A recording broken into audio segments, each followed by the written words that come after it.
بسم اللہ الرحمن الرحیم الرحمن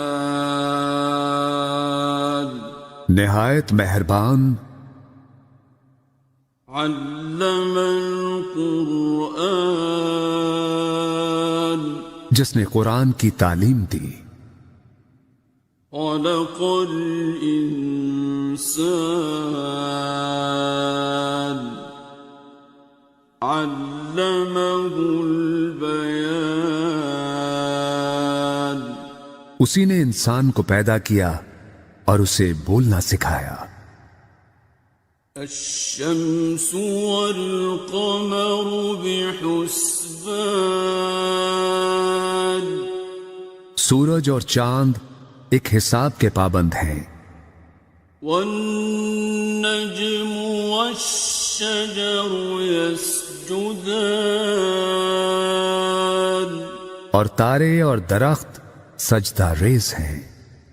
والسماء رفعها ووضع الميزان آسمان کو اس نے بلند کیا اور میزان قائم کر دی، ألا تطغوا في الميزان تاکہ تم میزان میں خلل نہ ڈالو۔ وَأَقِيمُوا الْوَزْنَ بِالْقِسْطِ وَلَا تُخْسِرُوا الْمِيزَانَ اور انصاف کے ساتھ وزن کو ٹھیک رکھو اور تول میں کمی نہ کرو۔ وَالْأَرْضَ وَضَعَهَا لِلْأَنَامِ زمین کو اس نے سب مخلوقات کے لیے بنایا، فِيهَا فَاكِهَةٌ وَالنَّخْلُ ذَاتُ الْأَكْمَامِ اس میں میوے ہیں اور خوشوں والی کھجوریں ہیں۔ وَالْحَبُّ ذُو الْعَصْفِ وَالرَّيْحَانِ اور بھوسے والا اناج ہے اور خوشبودار پھول ہیں۔ فَبِأَيِّ آلَاءِ رَبِّكُمَا تُكَذِّبَانِ بس اے گروہ جن و انسان، تم دونوں اپنے رب کی کن کن نعمتوں کو جھٹلاؤ گے۔ خلق الإنسان من صلصال كالفخار اسی نے انسان کو ٹھیکری کی طرح بجتے ہوئے خشک گارے سے بنایا۔ وخلق الجان من مارج من نار اور جنات کو آگ کے شعلے سے پیدا کیا۔ فبأي آلاء ربكما تكذبان بس تم دونوں اپنے رب کی کن کن نعمتوں کو جھٹلاؤ گے۔ رب المشرقين ورب المغربين دونوں مشرقوں کا مالک اور دونوں مغربوں کا مالک۔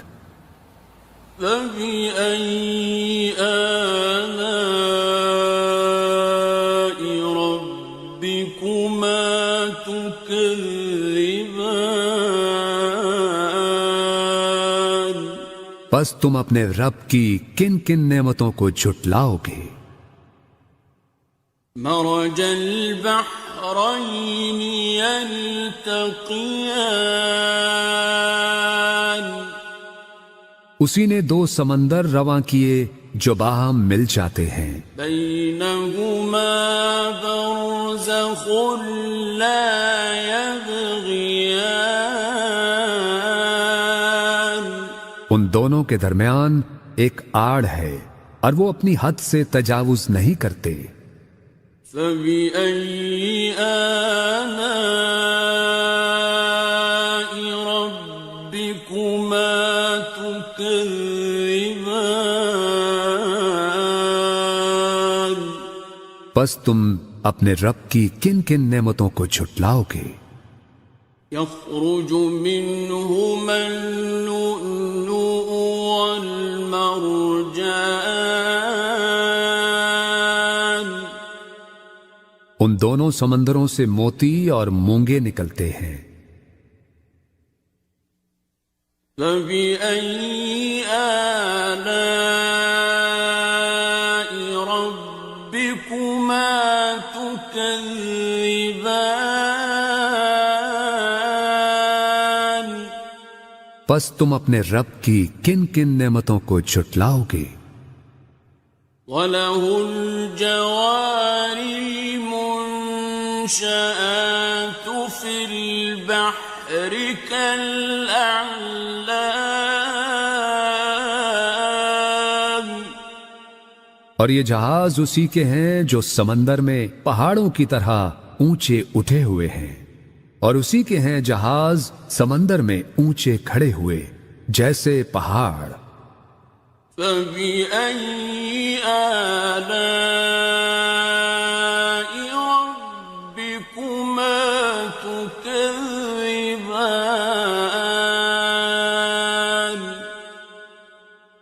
بس تم اپنے رب کی کن کن نعمتوں کو جھٹلاؤ گے؟ كل من عليها فان۔ ہر چیز جو اس زمین پر ہے فنا ہو جانے والی ہے۔ وَيَبْقَى وَجْهُ رَبِّكَ ذُو الْجَلَالِ وَالْإِكْرَامِ۔ اور صرف تیرے رب کی ذات باقی رہے گی جو صاحب عظمت و جلال اور صاحب انعام و اکرام ہے۔ فَبِأَيِّ آلَاءِ رَبِّكُمَا تُكَذِّبَانِ؟ پس تم اپنے رب کی کن کن نعمتوں کو جھٹلاؤ گے؟ يَسْأَلُهُ مَن فِي السَّمَاوَاتِ وَالْأَرْضِ كُلَّ يَوْمٍ هُوَ فِي شَأْنٍ۔ زمین اور آسمانوں میں جو بھی ہیں سب اسی سے مانگ رہے ہیں، ہر آن وہ نئی شان میں ہے۔ فَبِأَيِّ آلَاءِ رَبِّكُمَا تُكَذِّبَانِ؟ پس تم اپنے رب کی کن کن نعمتوں کو جھٹلاؤ گے؟ سَنَفْرُغُ لَكُمْ أَيُّهَ الثَّقَلَانِ۔ اے گروہ انس و جن، ہم ان قریب تمہارے حساب کی طرف متوجہ ہوتے ہیں۔ فَبِأَيِّ آلَاءِ رَبِّكُمَا تُكَذِّبَانِ؟ پس تم دونوں اپنے رب کی کن کن نعمتوں کو جھٹلاؤ گے؟ يَا مَعْشَرَ الْجِنِّ وَالْإِنسِ إِنِ اسْتَطَعْتُمْ أَن تَنفُذُوا مِنْ أَقْطَارِ السَّمَاوَاتِ وَالْأَرْضِ فَانفُذُوا۔ اے گروہ جن و انس، اگر تم اس بات پر قدرت رکھتے ہو کہ آسمانوں اور زمین کے کناروں سے باہر نکل سکو تو تم نکل جاؤ۔ لا تنفذون إلا بسلطان۔ تم نہیں نکل سکتے بغیر اس کی اجازت کے۔ فبأي آلاء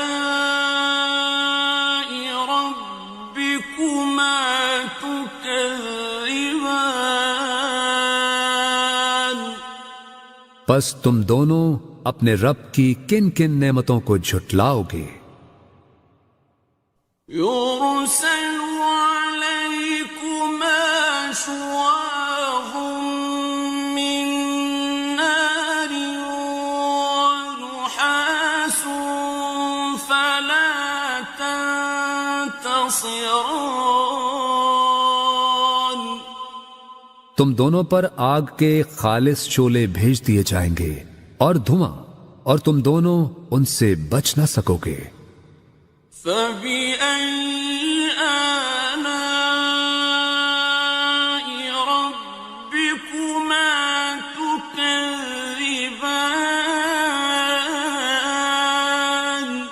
پس تم دونوں اپنے رب کی کن کن نعمتوں کو جھٹلاؤ گے؟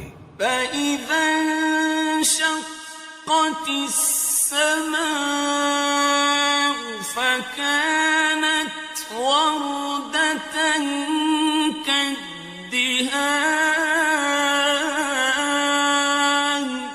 پھر جب آسمان پھٹے گا اور لال چمڑے کی طرح سرخ ہو جائے گا۔ فَبِأَيِّ آلَاءِ رَبِّكُمَا تُكَذِّبَانِ پس تم اپنے رب کی کن کن نعمتوں کو جھٹلاؤ گے؟ فَيَوْمَئِذٍ لَا يُسْأَلُ عَنْ ذَنبِهِ إِنسٌ وَلَا جَانٌّ سو اس دن نہ تو کسی انسان سے اس کے گناہ کی بابت پوچھا جائے گا اور نہ ہی کسی جن سے۔ فَبِأَيِّ آلَاءِ رَبِّكُمَا تُكَذِّبَانِ پس تم دونوں اپنے رب کی کن کن نعمتوں کو جھٹلاؤ گے؟ يُعْرَفُ الْمُجْرِمُونَ بِسِيمَاهُمْ فَيُؤْخَذُ بِالنَّوَاصِي وَالْأَقْدَامِ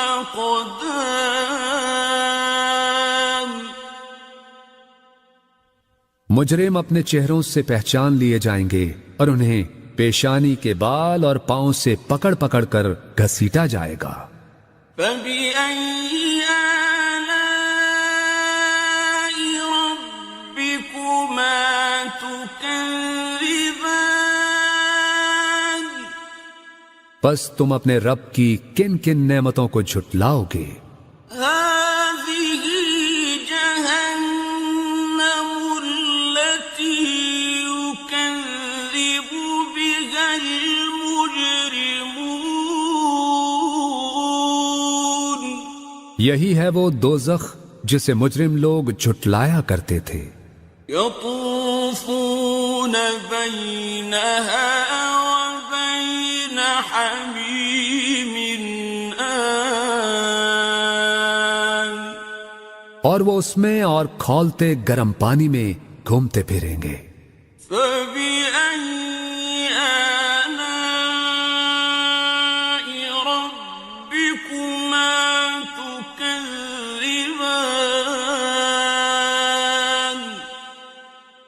پس تم اپنے رب کی کن کن نعمتوں کو جھٹلاؤ گے؟ وَلِمَنْ خَافَ مَقَامَ رَبِّهِ جَنَّتَانِ اور ہر اس شخص کے لیے جو اپنے رب کے حضور پیش ہونے کا خوف رکھتا ہو دو باغ ہیں۔ فَبِأَيِّ آلَاءِ رَبِّكُمَا تُكَذِّبَانِ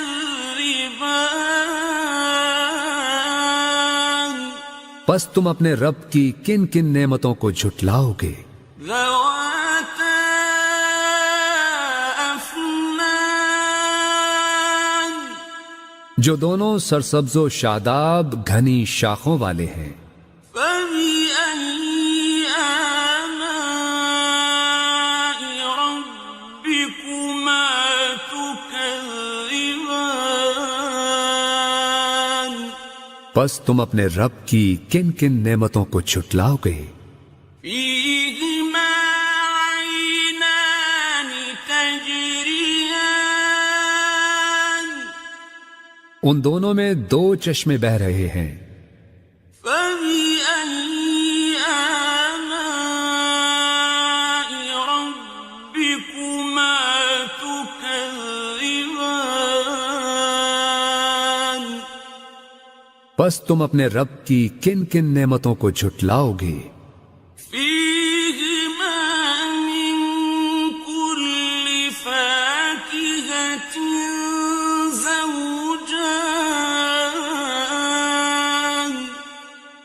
ان دونوں میں ہر پھل اور میوے کی دو دو قسمیں ہیں، فبأي آلاء ربكما تكذبان تو تم اپنے رب کی کن کن نعمتوں کو جھٹلاؤ گے؟ متكئين على فرش بطائنها من استبرق جنتی لوگ ایسے فرشوں پر تکیے لگا کے بیٹھے ہوں گے جن کے استر دبیز ریشم کے ہوں گے، وجنى الجنتين دان اور باغوں کی ڈالیاں پھلوں سے جھکی پڑ رہی ہوں گی۔ فبأي آلاء ربكما تكذبان پس تم اپنے رب کی کن کن نعمتوں کو جھٹلاؤ گے؟ فيهن قاصرات الطرف لم يطمثهن إنس قبلهم ولا جان اور ان میں نیچی نگاہ رکھنے والی حوریں ہوں گی جنہیں پہلے نہ کسی انسان نے ہاتھ لگایا اور نہ کسی جن نے۔ فبأي آلاء ربكما تكذبان پس تم اپنے رب کی کن کن نعمتوں کو جھٹلاؤ گے؟ كأنهن الياقوت والمرجان گویا وہ حوریں یاقوت اور مرجان ہیں۔ فبأي آلاء ربكما تكذبان پس تم اپنے رب کی کن کن نعمتوں کو جھٹلاؤ گے؟ هل جزاء الإحسان إلا الإحسان نیکی کا بدلہ نیکی کے سوا کچھ نہیں ہے۔ فبأي آلاء ربكما تكذبان پس تم اپنے رب کی کن کن نعمتوں کو جھٹلاؤ گے؟ ومن دونهما جنتان اور ان دو باغوں کے علاوہ دو باغ اور ہوں گے۔ فبأي آلاء ربكما تكذبان پس تم اپنے رب کی کن کن نعمتوں کو جھٹلاؤ گے؟ مدهامتان گھنے سرسبز و شاداب۔ فبأي آلاء ربكما تكذبان پس تم اپنے رب کی کن کن نعمتوں کو جھٹلاؤ گے؟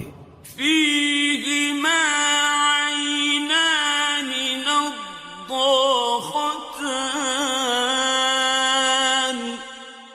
دونوں باغوں میں 2 چشمے فواروں کی طرح ابلتے ہوئے. فبأي آلاء ربكما تكذبان پس تم اپنے رب کی کن کن نعمتوں کو جھٹلاؤ گے؟ فيهما فاكهة ونخل ورمان ان دونوں میں پھل اور کھجوریں اور انار ہیں. فبأي آلاء ربكما تكذبان پس تم اپنے رب کی کن کن نعمتوں کو جھٹلاؤ گے؟ فيهن خيرات حسان ان میں بھی خوبصورت و خوبصورت حوریں ہیں. فبأي آلاء ربكما تكذبان پس تم اپنے رب کی کن کن نعمتوں کو جھٹلاؤ گے؟ حور مقصورات في الخيام ایسی حوریں جو خیموں میں پردہ نشین ہیں. فبأي آلاء ربكما تكذبان پس تم اپنے رب کی کن کن نعمتوں کو جھٹلاؤ گے؟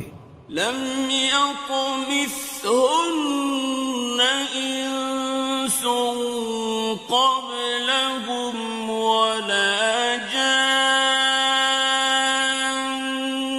انہیں پہلے نہ کسی انسان ہی نے ہاتھ سے چھوا ہے اور نہ کسی جن نے. فبأي آلاء ربكما تكذبان پس تم دونوں اپنے رب کی کن کن نعمتوں کو جھٹلاؤ گے؟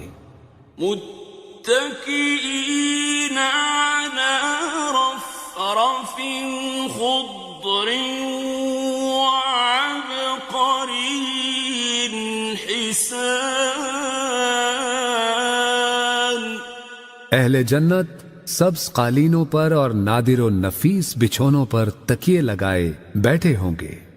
فبأي آلاء ربكما تكذبان پس تم اپنے رب کی کن کن نعمتوں کو جھٹلاؤ گے؟ تبارك اسم ربك ذي الجلال والإكرام بڑا بابرکت ہے تیرے رب کا نام، بڑائی والا اور عظمت والا. بسم الله الرحمن الرحيم ياسين والقرآن الحكيم إنك لمن المرسلين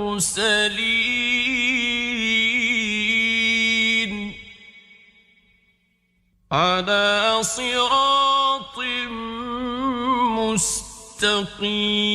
مستقيم تنزيل العزيز الرحيم لتنذر قوما ما أنذر آباؤهم فهم غافلون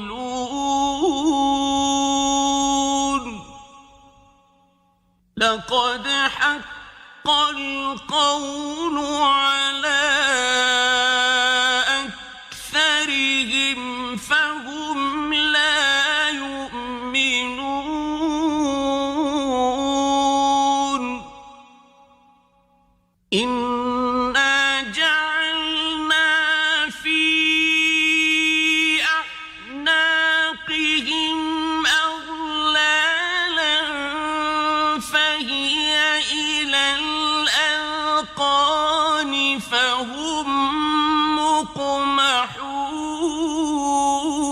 مقمحون وجعلنا من بين أيديهم سدا ومن خلفهم سدا فأغشيناهم فهم لا يبصرون وسواء عليهم أأنذرتهم أم لم تنذرهم لا يؤمنون إنما تنذر من اتبع الذكر وخشي الرحمن بالغيب فبشره بمغفرة وأجر كريم إنا نحن نحيي الموتى ونكتب ما قدموا وآثارهم وكل شيء أحصيناه في إمام مبين واضرب لهم مثلا أصحاب القرية إذ جاءها المرسلون إذ أرسلنا إليهم اثنين فكذبوهما فعززنا بثالث فقالوا إنا إليكم مرسلون قالوا ما أنتم إلا بشر مثلنا وما أنزل الرحمن من شيء إن أنتم إلا تكذبون قالوا ربنا يعلم إنا إليكم لمرسلون وما علينا إلا البلاغ المبين قالوا إنا تطيرنا بكم لئن لم تنتهوا لنرجمنكم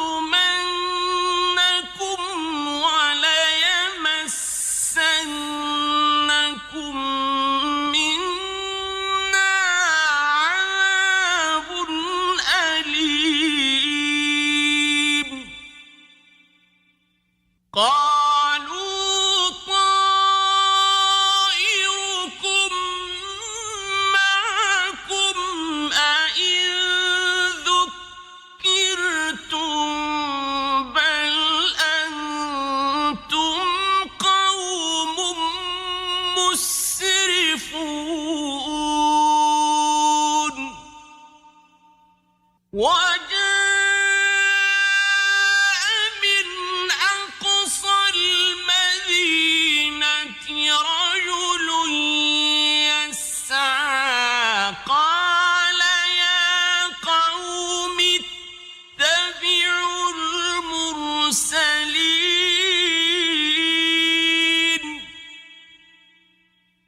شفاعتهم شيئا ولا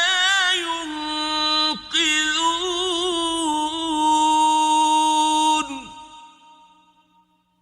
إني إذا لفي ضلال مبين إني آمنت بربكم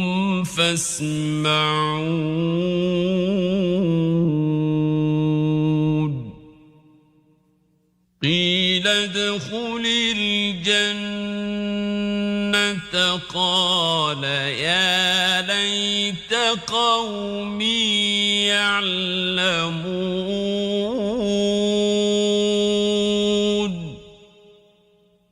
بما غفر لي ربي وجعلني من المكرمين وما أنزلنا على قومه من بعده من جند من السماء وما كنا منزلين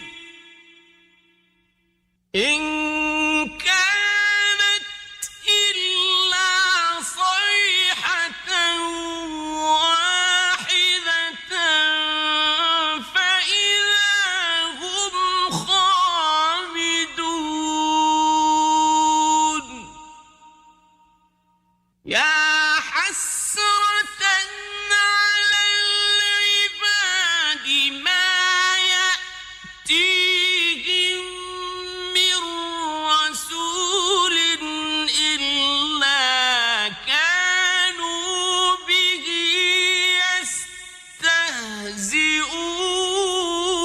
يستهزئون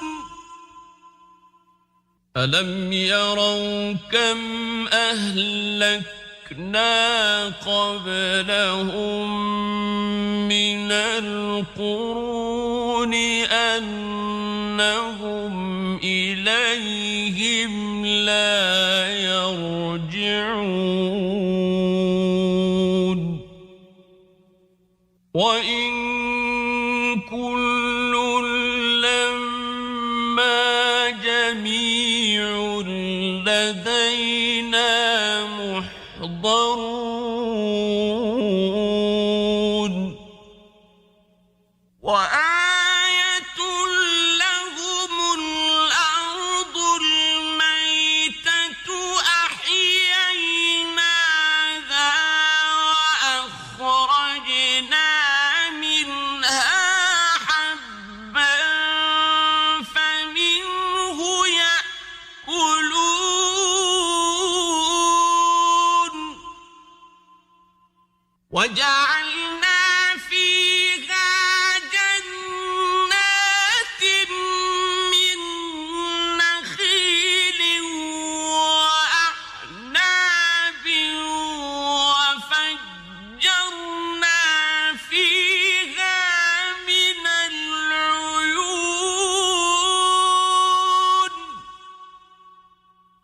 ليأكلوا من ثمره وما عملته أيديهم أفلا يشكرون سبحان الذي خلق الأزواج كلها مما تنبت الأرض ومن أنفسهم ومما لا يعلمون وآية لهم الليل تسلخ منه النهار فإذا هم مظلمون والشمس تجري لمستقر لها ذلك تقدير العزيز العليم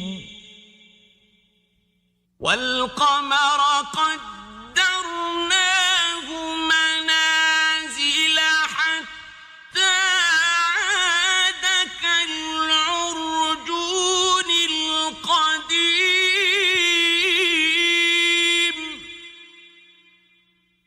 لا الشمس ينبغي لها أن تدرك القمر ولا الليل سابق النهار وكل في فلك يسبحون وآية لهم أنا حملنا ذريتهم في الفلك المشحون وخلقنا لهم من مثله ما يركبون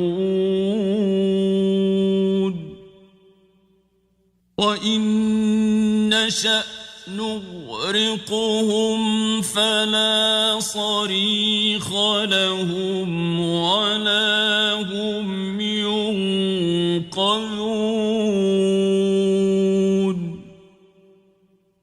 إلا رحمة منا ومتاعا إلى حين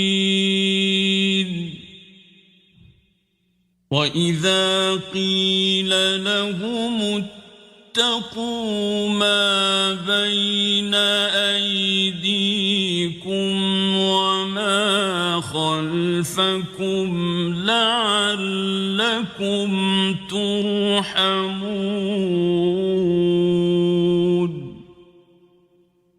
وما تأتيهم من آية من آيات ربهم إلا كانوا عنها معرضين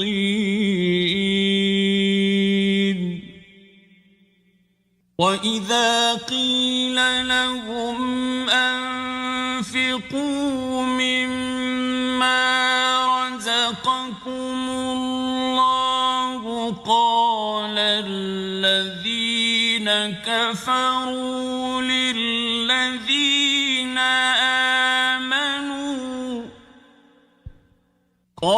الذين كفروا للذين آمنوا أنطعم من لو يشاء الله أطعمه أنطعم من لو يشاء الله أطعمه إن أنتم إلا في ضلال مبين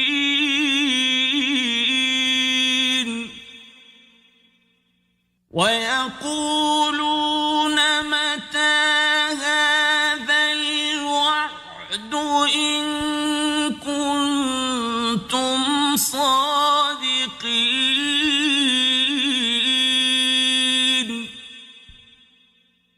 ما ينظرون إلا صيحة واحدة تأخذهم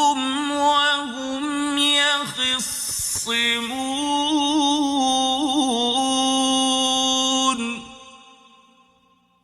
فلا يستطيعون توصية ولا إلى أهلهم يرجعون ونفخ في الصور فإذا هم من الأجداث إلى ربهم ينسلون قالوا يا ويلنا من بعثنا من مرقدنا هذا ما وعد الرحمن وصدق المرسلون إن كانت إلا صيحة واحدة فإذا هم جميع لدينا محضرون فاليوم لا تظلم نفس شيئا ولا تجزون إلا ما كنتم تعملون إن أصحاب الجنة اليوم في شغل فاكهون هم وأزواجهم في ظلال على الأرائك متكئون لهم فيها فاكهة ولهم ما يدعون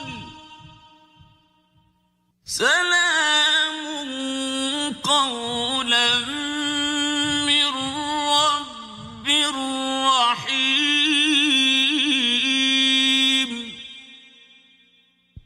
وامتازوا اليوم أيها المجرمون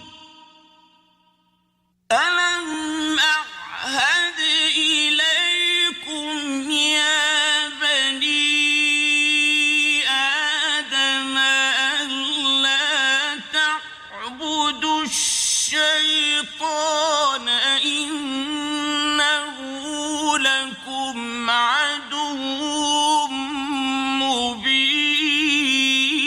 مبين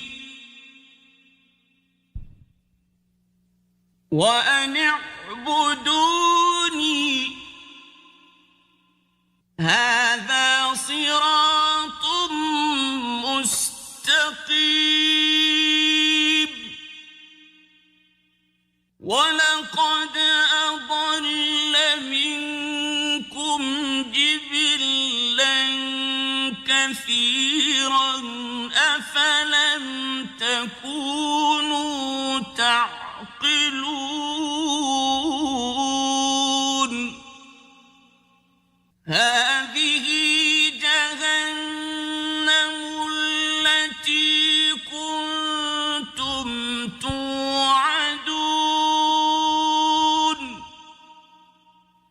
اصلوها اليوم بما كنتم تكفرون اليوم نختم على أفواههم تكلمنا أيديهم وتشهد أرجلهم بما كانوا يكسبون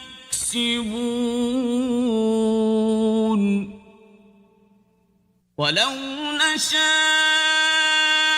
لطمسنا على أعينهم فاستبقوا الصراط فأنى يبصرون ولو نشاء لمسخناهم على مكانتهم فما استطاعوا مضيا ولا يرجعون ومن نعمره ننكسه في الخلق أفلا يعقلون وما علمناه الشعر وما ينبغي له إن هو إلا ذكر وقرآن مبين لينذر من كان حيا ويحق القول على الكافرين أولم يروا أنا خلقنا لهم مما عملت أيدينا أنعاما فهم لها مالكون وذللناها لهم فمنها ركوبهم ومنها يأكلون ولهم فيها منافع ومشارب أفلا يشكرون واتخذوا من دون الله آلهة لعلهم ينصرون لا يستطيعون نصرهم وهم لهم جند محضرون فلا يحزنك قولهم إنا نعلم ما يسرون وما يعلنون أولم ير الإنسان أنا خلقناه من نطفة فإذا هو خصيم مبين وضرب لنا مثلا ونسي خلقه قال من يحيي العظام وهي رميم قل يحييها الذي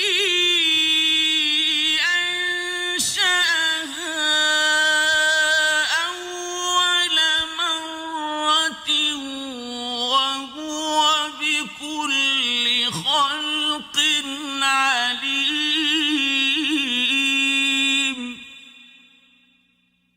الذي جعل لكم من الشجر الأخضر نارا فإذا أنتم منه توقدون أوليس الذي خلق السماوات والأرض بقادر على